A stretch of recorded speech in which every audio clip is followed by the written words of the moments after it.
जय हिंद दोस्तों, पिंदर टेक्निकल केंद्र में आपका एक बार फिर से स्वागत है। दोस्तों, अगर आपके मन में कोई भी सवाल होता है डिसेबिलिटी पेंशन को लेकर तो दोस्तों वीडियो के नीचे ज़रूर कमेंट किया करें ताकि हम आपके सवालों का जवाब दे सकें। तो दोस्तों, आज की वीडियो में हम बात करेंगे कि अगर किसी की एक से ज़्यादा डिसेबिलिटी है तो उसकी कैलकुलेशन कैसे होगी। उसके साथ दोस्तों डिसेबिलिटी पेंशन के अन्य जो पॉइंट्स हैं उसको भी कवर करेंगे।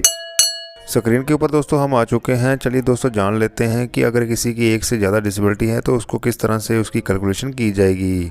तो दोस्तों एग्जांपल के लिए मान लो किसी की जो डिसेबिलिटी है एक 15% है, दूसरी 10% है और तीसरी डिसेबिलिटी 5% है।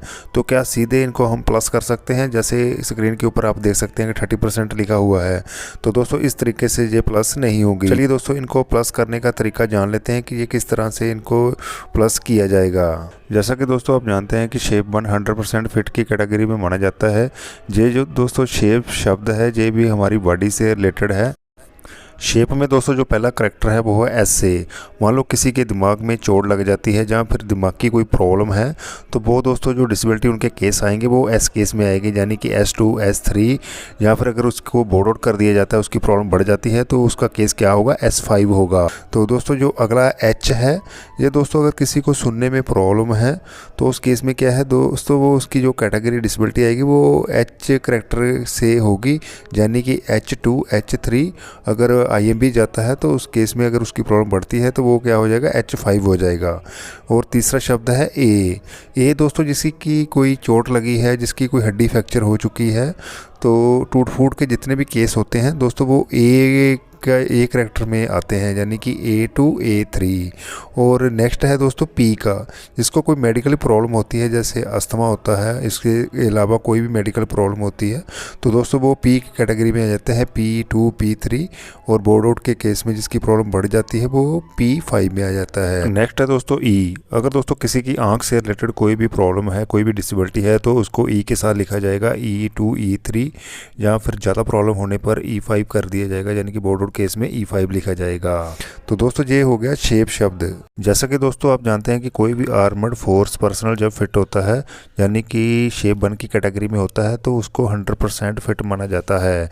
इसी तरह दोस्तों अगर कोई भी आर्मर्ड फोर्स पर्सनल डिसेबल हो जाता है, यानी कि उसकी एक से ज़्यादा डिसेबिलिटी है तो उसकी जो परसेंटेज है वो किस तरह से निकालेंगे, वो दोस्तों उसी 100% जो फिटनेस है उसी से माइनस होती जाएगी। जैसा कि दोस्तों स्क्रीन के ऊपर आप देख सकते हैं कि एग्जाम्पल के लिए हमने 3 डिसेबिलिटी ली हुई है। एक डिसेबिलिटी 15% है, दूसरी 10% है और तीसरी 5% है। सबसे पहले जो ज़्यादा जिस डिसेबिलिटी परसेंटेज होगी उसको हम 100 में से माइनस कर लेंगे। तो दोस्तों यहाँ पर आप देख सकते हैं कि 100 में से अगर माइनस करेंगे, जैसे सबसे हाई डिसेबिलिटी थी 15%, तो जो बॉडी रेशियो बचा है वो है 85%। तो दोस्तों एक डिसेबिलिटी परसेंटेज 15 की 15 ही रहेगी, जो हाई वाली है वो उतनी ही रहेगी। और जो सेकंड डिसेबिलिटी है उसको हम अभी जो 85% जो बॉडी रेशियो बचा है उसी में से दोस्तों हम निकालेंगे। तो अभी दोस्तों 85% का हम 10% निकालेंगे तो ये बना है 8.5%।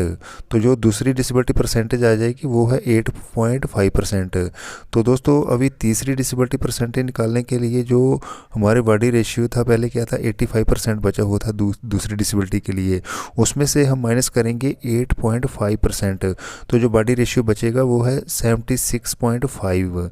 तो इसका दोस्तों अब हम जो तीसरी डिसेबिलिटी थी वो है 5%, तो इसका हम 5% निकाल लेंगे। तो जो तीसरी डिसेबिलिटी है वो है 3.8। तो इस तरह से दोस्तों आप अगर एक से ज़्यादा डिसेबिलिटी है तो इस तरह से आप परसेंटेज उनकी निकाल सकते हैं। अभी तीनों का दोस्तों प्लस करेंगे, जैसे पहले 15, दूसरी 8.5, तीसरी 3.8। तो इन तीनों को प्लस कर लेंगे, ये टोटल डिसेबिलिटी परसेंटेज बनेगी 27.3। तो दोस्तों इसका बेनिफिट तभी मिलेगा अगर आपका केस एट्रीब्यूटेबल या फिर एग्रावेटेड बाय मिलिट्री सर्विस है। तो दोस्तों ये राउंडिंग ऑफ होके ये 50% हो जाएगी। तो दोस्तों इस तरह से आप जो एक से ज़्यादा अगर डिसेबिलिटी है तो उसकी परसेंटेज आप इस तरह से निकाल सकते हैं। तो दोस्तों बढ़ते हैं अगले पॉइंट्स की ओर। नेक्स्ट पॉइंट में दोस्तों आपके कुछ कमेंट्स को पढ़ लेते हैं। सर, मेरे पिता को रायपुर रेफरल से इनवैलिड आउट ऑफ सर्विस किया गया था। उनकी सर्विस 5 साल 343 दिन है। एनएनए केस बनाकर आउट किया था, तो उनको कोई पेंशन नहीं मिलती, तो मुझे क्या करना चाहिए? देखिए, जो इनवैलिड आउट पेंशन का रूल है उसके लिए मिनिमम सर्विस 10 साल होनी चाहिए, उसी केस में जो इनवैलिड पेंशन दी जाती है। चलिए अगले कमेंट्स को पढ़ लेते हैं। नेक्स्ट कमेंट है, सर मेरा आरएमबी हो गया है। मेरा 2012 का केस है, पहले 30% था, एग्रावेटेड था। आरएमबी में असेसमेंट 20% दिया है, लेकिन एग्रावेटेड जैसा है। एट्रीब्यूटेबल बोर्ड नो लिखा है, तो कुछ मिलेगा?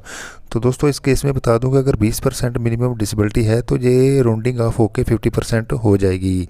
तो इस केस में अगर आप अपनी सर्विस को पूरा करके जा रहे हैं तो आपको इम्पेयरमेंट रिलीफ मिलेगा। जे भी डिसेबिलिटी एलिमेंट के बराबर ही होता है। इसमें डीए मिलेगा या नहीं मिलेगा इसके ऊपर कुछ नहीं कहा जा सकता, लेकिन क्या है, आपको मंथली इसका जो बेनिफिट है वो मिलेगा। नेक्स्ट पॉइंट है, एनएनए केस में क्या क्या मिलेगा। सबसे पहले बता दूं कि अगर किसी की सर्विस 10 साल से कम है तो उस केस में कोई भी इनवैलिड पेंशन नहीं मिलेगी, यानी कि जिसका केस नॉट एट्रीब्यूटेबल या फिर not aggravated by military service है।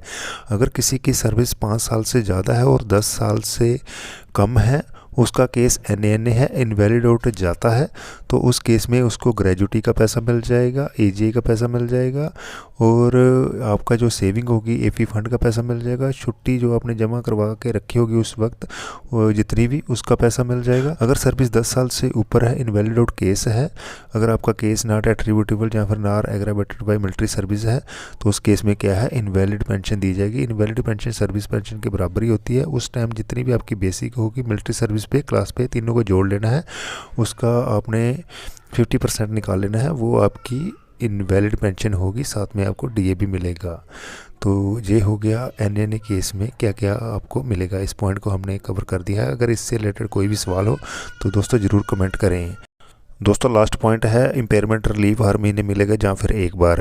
तो दोस्तों बता दूं कि impairment relief invalid out case को छोड़कर बाकी जितने भी डिसेबिलिटी के केस होंगे, या फिर जो अपनी सर्विस को पूरा करके जा रहे हैं, या फिर ऑन कैश डिस्चार्ज जा रहे हैं, तो उन केस में क्या है, इम्पेयरमेंट रिलीफ दिया जाएगा। इसके लिए जो मिनिमम जो डिसेबिलिटी है 20% होनी चाहिए, तो उस केस में क्या है, इम्पेयरमेंट रिलीफ दिया जाएगा। ये आपको हर महीने मिलेगा। ये एक डिसेबिलिटी एलिमेंट था, उसको नाम चेंज करके अभी इम्पेयरमेंट रिलीफ रखा गया है। तो इसके साथ डीए मिलेगा या नहीं मिलेगा इसके ऊपर दोस्तों कुछ नहीं कहा जा सकता। ये ऐसी इसके ऊपर जैसे कोई अपडेट होगी हम ज़रूर अपने चैनल के थ्रू आपको इन्फॉर्म करेंगे। अभी तक दोस्तों आपने हमारे यूट्यूब चैनल को सब्सक्राइब नहीं किया तो सब्सक्राइब करें, वीडियो को लाइक ज़रूर करें ताकि अन्य दोस्तों तक भी ये जानकारी पहुँच सके। तो दोस्तों इस वीडियो से रिलेटेड आपका कोई भी सवाल हो तो ज़रूर कमेंट करें, हम पूरी कोशिश करेंगे आपके सवालों का जवाब देने की। तो दोस्तों मिलते हैं नेक्स्ट वीडियो में। जय हिंद, जय भारत।